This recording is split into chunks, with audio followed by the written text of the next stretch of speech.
नाम आप सभी को। आज हम तीसरा अध्याय पढ़ने जा रहे हैं, पितृ हमारे अदृश्य सहायक।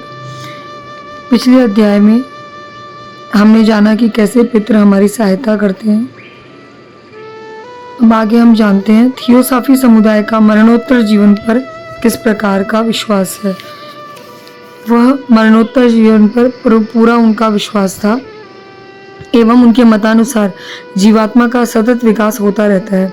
इस कार्य में सृष्टा की विधि व्यवस्था में सहयोग देने हेतु महान सूक्ष्म शरीरधारी आत्माओं का एक संघ है, जिसका केंद्र हिमालय के हृदय उत्तराखंड में है। यहाँ दुर्गम क्षेत्रों में स्थूल शरीरधारी सामान्यतः नहीं पहुँच पाते, किंतु अपने श्रेष्ठ कर्मों के अनुसार सूक्ष्म जीवात्माएं प्रवेश पाती रहती हैं। जब भी पृथ्वी पर कोई संकट आता है, श्रेष्ठ व्यक्तियों को सहयोग देने हेतु वे पृथ्वी पर आती हैं। यज्ञ कर्म के फल से जो दिव्य लोक के अधिकारी होते हैं, ऐसे पुण्यात्मा पुरुष को मृत्यु लोक में ज्योतिषमती आहुतियां आओ आओ कहकर पुकारती हैं तथा सूर्य किरणों की सहायता से दिव्य लोक में जाती हैं। वहाँ मधुर वचनों से उनकी अभ्यर्थना अर्चना करती हैं। ऐसे पुण्यात्माओं की दिव्य लोकों में गति होती है। इस प्रकार शास्त्र वचनों में परोक्ष जगत एवं वहाँ रहने वाली अदृश्य सूक्ष्म आत्माओं के अस्तित्व के समर्थन में तो प्रतिपादन मिलते ही हैं। पृथ्वी पर बसने वाली श्रेष्ठ आत्माओं द्वारा उनसे संपर्क स्थापित कर आदान प्रदान के क्रम का प्रसंग भी प्रकाश में आता है। वैज्ञानिकों के अनुसार सूक्ष्म शरीरधारियों में एक्टोप्लाज्म नामक एक सूक्ष्म द्रव्य विद्यमान होता है, जो पदार्थ के चतुर्थ आयाम से ऊपर की स्थिति है। संभवतः जीवात्मा उसी का उपयोग कर भौतिक आकार ग्रहण करती है, जैसा कि अनेकानेक उदाहरणों से सिद्ध होता है। इसे पर्सोनिफिकेशन नाम दिया गया है तथा परामनोवैज्ञानिक इस पर अनुसंधान भी कर रहे हैं।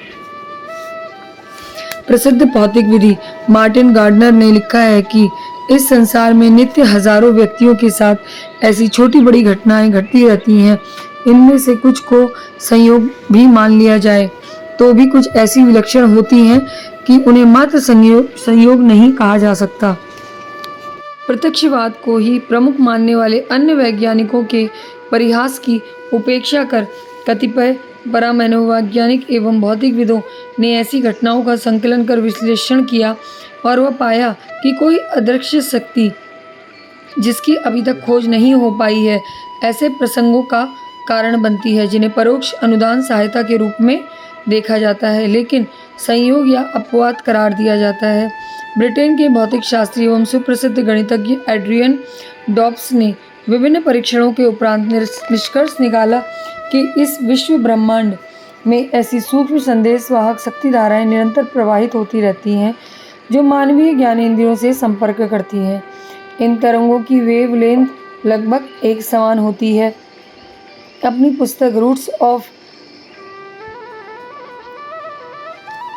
कोइंसिडेंस में डॉक्टर डॉब्स की इन खोजों पर टिप्पणी करते हुए आर्थर कोसलर ने लिखा है कि इस माध्यम से ब्रह्मांड व्यापी अदृश्य शक्तियाँ शरीरधारी मनुष्यों से संपर्क साधती, उन्हें पूर्वाभास कराती और एवं संकट के समय मनोबल बढ़ाने वाला उत्कृष्ट चिंतन देती हैं। इन्हीं को अदृश्य सहायक की उपमा भी दी जा सकती है। संभवतः उच्च स्तरीय सहायक आत्माएं सूक्ष्म जगत का प्रत्यक्ष जगत से संपर्क जोड़ने के लिए यही माध्यम अपनाती हैं। ऐसे अनेक उदाहरण मिलते हैं जिनमें व्यक्तियों को ऐसे अप्रत्याशित लाभ मिले हैं जो कि प्रयत्न करने पर संभव न मिल पाते। इन्हें दैवी अनुग्रह, भाग्य, पूर्व पुण्य अथवा वैज्ञानिकों की भाषा में संयोग कहा जाए, पर वे हैं ऐसे जिनकी मानवीय प्रयत्न पुरुषार्थ से कहीं कोई संगति नहीं बैठती। वैसी आशा अपेक्षा भी नहीं रखी जाती, पर जब विचित्र संयोग सामने आता है तब वो उलझन उठना स्वाभाविक है कि प्रयत्न की परिणति वाला सिद्धांत यहाँ क्यों उलट गया।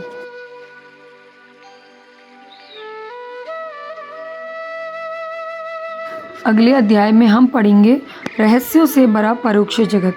किस प्रकार परोक्ष जगत में किस प्रकार के रहस्य छुपे हुए हैं। आप सभी को प्रणाम। लेखक पंडित श्रीराम शर्मा आचार्य।